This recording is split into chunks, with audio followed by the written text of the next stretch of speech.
पर गए थे, क्या सब हुआ? थाना पर गए, हमारे घर पे मारपीट हुआ था।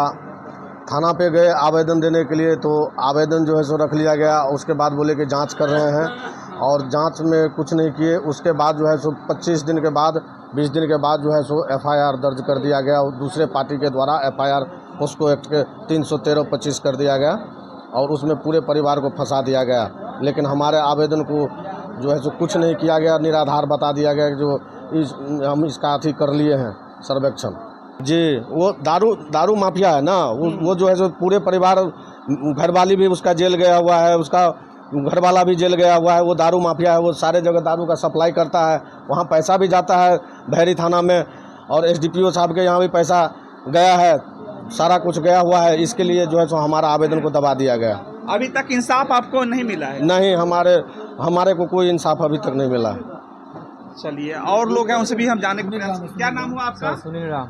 जी सुनील राम जी, क्या हुआ आपके साथ? सर, डिलीवरी हम बहरी में हम करवाने के लिए आए थे। ये साल लगने वाला है, अभी तक थाना प्रभारी हम लोग का कुछ नहीं किया है। मतलब आपके साथ में घटना क्या हुआ था?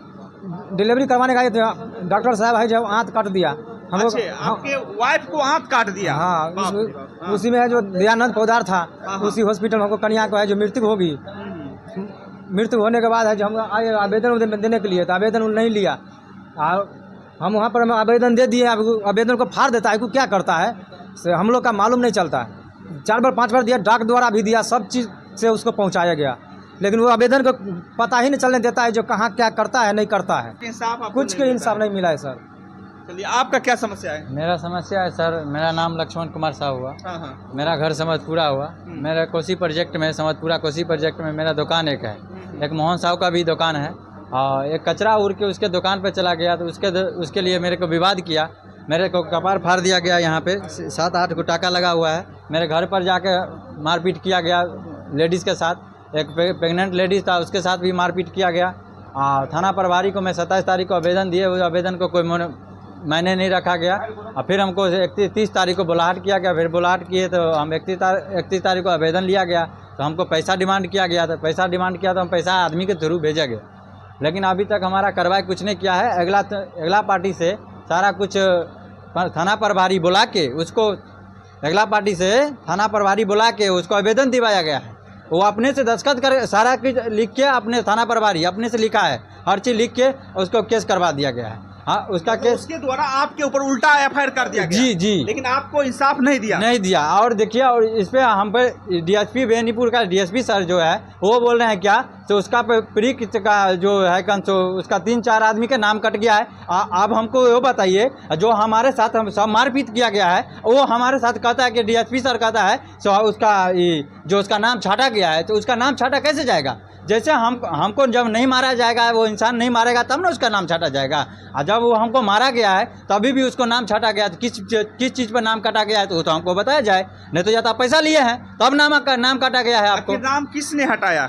DSP सर हटाया गया है बेनीपुर। आपके द्वारा जो FIR किया गया था उनका नाम वो हटा दिया गया? जी, उसका 4-5 आदमी के नाम हटा दिया गया है। 3 आदमी का उसका ये पकड़ने का रोट आया है, लेकिन उसका कुछ नहीं हो रहा है। वो करता है क्या, तो DMCH का इंजरी आएगा तब उसका पकड़ धकर होगा, वो तो कोर्ट ना मांगेगा वो इंजरी। चलिए, और कुछ लोग हैं, उनसे भी जानने का प्रयास करेंगे। आपका क्या समस्या था? मेरे साथ समस्या जो एक्सीडेंट हुआ था समतपुरा पुलवा के पास, वही हुआ था मेरे साथ घटना एक्सीडेंट हुआ था 25 अप्रैल को। वहीं पे 25 अप्रैल को घटनास्थल पर ही आवेदन दिए थे। 1-1.5 महीना बाद, मतलब क्या, इलाज कराने के बाद हम जब आए 8 तारीख को थाना पर, तो वहाँ पे थानाध्यक्ष द्वारा मुझे असामान्य व्यवहार करते हुए कहा गया, तुमको DGP SSP तुमको जहाँ जाना है जाओ, हमसे तुम बेसिक कानून जानते हो, हम देख लेंगे। इसके बाद 9 तारीख को हम फिर पटना DGP साहब को आवेदन दिए। फिर 22 तारीख उसी महीना में यहाँ आए थे दरभंगा, और DIG साहब और SSP साहब को आवेदन दिए थे।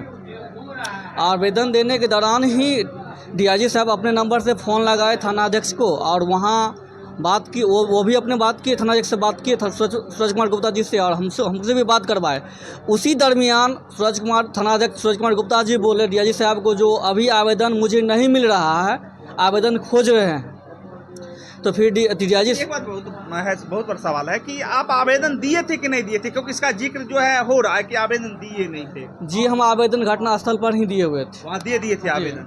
लेकिन 2 महीना बाद DSP साहब के आदेश पर कार्रवाई FIR हुआ, लेकिन बाद में सारा शख्स वहाँ पे आए, जांच किए बगैर ही DSP साहब उनको सूरज कुमार गुप्ता जी को मतलब क्या क्लीन चिट दे दिए। ना ही घटनास्थल का किसी प्रकार का शाह से जो इंसाफ मिलना चाहिए वो इंसाफ आप लोगों को नहीं मिला। नहीं मेरे से बयान लिया गया, ना ही किसी प्रकार का साक्ष्य जुटाया गया। वीडियो भी मतलब है, इसमें कई आदमी देखे हैं जो बोल रहे हैं घटना घटा हुआ है, जबकि गाड़ी पूर्ण रूप से पुलवा के नीचे गिरा हुआ है, लेकिन फिर भी DSP साहब बोल रहे हैं जो नहीं ये पेड़ पर लटका हुआ है, और चंद तरह से विभिन्न तरह से बात को दबाना चाहते हैं। भ्रष्ट थाना प्रभारी को मदद करना चाहते हैं, ना जाने उनको इससे क्या फ़ायदा होता है। चलिए और लोग हैं उनसे भी हम जानने का प्रयास करेंगे। कुमुद रंजन जी, आपके साथ क्या हुआ था उस दिन? मेरे साथ 13/6 को एक घटना घटी थी, मारपीट PCC सड़क को लेके मेरे गाँव में विपिन मंडल और गुड्डू सिंह के साथ। उसी के आक्रोश में मैं आवेदन थाना पर देने के लिए गए 13 को 2:17 में मैं थाना प्रभारी को आवेदन दिए। वो उन्होंने बताया कि हमें 2 घंटा में कुमुद जी FIR। पहले हमको बोले कि आप SC ST थाना चल जाइए, फिर उसके बाद बोले कि SC ST में तो पैसा मिलता है ना कुमुद जी। हम बोले हाँ इसमें तो मिलता है, केस ट्रू होता है, सब जांच होता है उसके बाद। तो बोले तो ठीक है। इसी में से पुर्जी पर हमको एगो लिख के 20 को लिख करके दिए कि कुछ खर्चा कीजिए। तब बोले 1-2 घंटा के बाद आइए। जब हम गए फिर 1-2 घंटा के बाद आए, जब 4:30-5 बजे में 13 को पूछे सर हुआ, तो बोले कि अभी तुरंत एगो मैसेज आया है निमेठी में शराब पकड़ने जा रहे हैं, आते हैं तो कर देंगे। फिर हम 7:30 बजे आए, पता लगाए कि क्या बजे तक उधर से लौट रहे हैं। 7:30-8 बजे थाना पे गए, 10:30 बजे तक हमको खड़ा रखे, न हमको उस FIR के बारे में कोई जानकारी, बात करना ही नहीं चाहे। तो हम समझ गए कि वही पैसा की वजह से, पैसा नहीं दिए तो FIR नहीं करना चाहता। बस तुरंत हम SDPO बेनीपुर को फ़ोन लगाए, DGP कंट्रोल फ़ोन लगाए और SSP साहब को फ़ोन लगाए। तब ये हमको 14 को FIR किए हैं 3:30 बजे। हमको 3:50 में चौकीदार रामाकांत के माध्यम से बुलाया गया, कुमुद जी आपका FIR हो गया, साइन करने के लिए आइए। साइन करने हम मना किए कि हम नहीं जाएंगे। थाना प्रभारी को दलित से विरोधी है, इसलिए वो कुर्सी पर जल्दी बैठने नहीं देना चाहता है, हम लोग नहीं जाएंगे। तब फिर भी रिपीट किया कि नहीं आइए। गए जाने के बाद वो बोला कि हम तो आप कोर्ट भेज दिए हैं, आप दस्तखत का आवश्यकता नहीं है। हाँ, उसके बाद बोला पहले क्या जो आप इस पर रजिस्टर पर दस्तखत कर दीजिए। तो हम बोले कि इस पर का है दस्तखत, इस पर तो हम एक बार कर दिए थे आवेदन देके। तो बोले नहीं कर दीजिए इसमें आज के डेट में, मैंने 13 के डेट में। हम बोले आज 14 है तो 13 के डेट में कैसे FIR साइन हम करेंगे। आप एक तरफ कह रहे हैं कि हम FIR भेज भी दिए हैं, फिर कह रहे हैं कि दस्तखत कीजिए। हम नहीं कि इसी बात पर वो गाली गलौज देना शुरू कर दिए, भगाना डांटना कि तू क्यों फ़ोन किया DGP को, SDPO को, साला जो भी अभद्र बात है। किसने गाली दी आपको? सूरज गुप्ता थाना अध्यक्ष। क्या बोला वो? गाली सूचक गाली, जाति सूचक से गाली देना शुरू कर दिया कि साला भागो थाना पर नहीं आना, तू फलना चिलना, तू क्यों फ़ोन किया साला, हम तुमसे पैसा मांगे। हम बोले हाँ पैसा मांगे हैं, आप भाषा को आप ठीक कीजिए, हम भी पढ़े लिखे लड़का हैं, सामाजिक कार्य करता है। उसी पर कहा कि साला बंद कर देंगे। अभी संजोग से हमारा पिताजी या भाई था बहरिए में, वो दोनों आदमी हमारा मोबाइल पर फ़ोन किए। हम बोले कि हम थाना पर हमको बड़ा वैसे कर रहे हैं। इनका देखे ये मोटिवेशन हमको मारने पीटने का, हाजत में बंद करने का। तो हमारा भाई पिताजी आए, हमको वहाँ से ले गए। उन दोनों को भी जानबूझ करके मुदाला कर दिया। क्या नाम हुआ आपका? मेरा नाम कुमुद रंजन।